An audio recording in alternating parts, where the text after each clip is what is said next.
مجید کے اندر بھی کچھ احکام اللہ رب العالمین نے ذکر کیے ہیں کہ جب بچہ بڑا ہو جائے تو اس کو کون کون سے احکام کا پابند ہونا چاہیے۔ سب سے پہلے جو ہمارے معاشرے کے اندر ہے وہ یہ ہے کہ قرآن مجید نے سکھایا ہے، اللہ رب العالمین فرماتے ہیں کہ جب گھر میں داخل ہویا کرو تو اجازت لے کر داخل ہویا کرو۔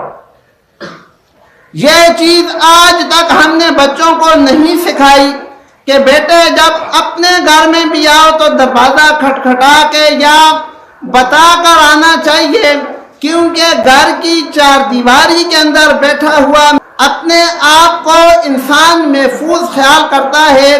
وہ کس حالت میں بیٹھا ہوا ہے، کس حالت میں لیٹا ہوا ہے، یہ وہی جانتا ہے۔ باہر سے آنے والا آدمی اگر بغیر اجازت کے آئے گا تو اس کو اسی حلیے میں دیکھے گا۔ آج اگر کسی کو کہو کہ اپنے گھر میں اجازت لے کر داخل ہوا کرو، دروازہ کھٹکھٹا کے داخل ہوا کرو، تو وہ کہے گا میرا تو اپنا گھر ہے۔ حالانکہ اس کے گھر میں بیٹھی ہوئی اس کی ماں یہ خیال کرتی ہے کہ میں محفوظ ترین جگہ پر ہوں، وہ کس حالت میں بیٹھی ہوئی ہے باہر سے آنے والے آدمی کو نہیں پتا۔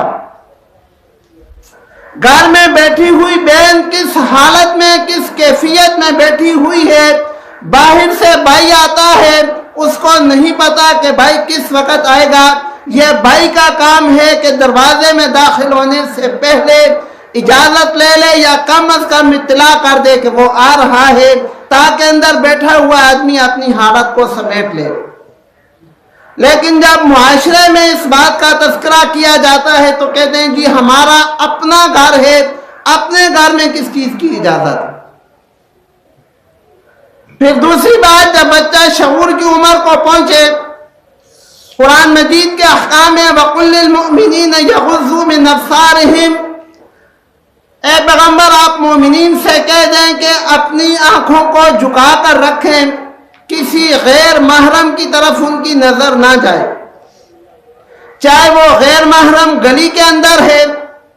چاہے سکول میں پڑھانے والی ٹیچر ہے، چاہے موبائل کے اندر خبریں دینے والی نیوز اینکر پرسن ہے، چاہے جو بھی ہے۔ وَقُلْ لِلْمُؤْمِنِينَ يَغُضُّوا مِنْ أَبْصَارِهِمْ، اس کے اندر سارے آ جاتے ہیں۔ پھر علیحدہ سے اگلی آیت میں اللہ رب العالمین فرماتے ہیں وَقُلْ لِلْمُؤْمِنَاتِ يَغْضُضْنَ مِنْ أَبْصَارِهِنَّ، اے پیغمبر مومنات کو، مومنین کی ماں بہنوں بیٹیوں کو بھی یہ حکم دے دیں کہ وہ بھی اپنی آنکھوں کو جھکا کر رکھیں۔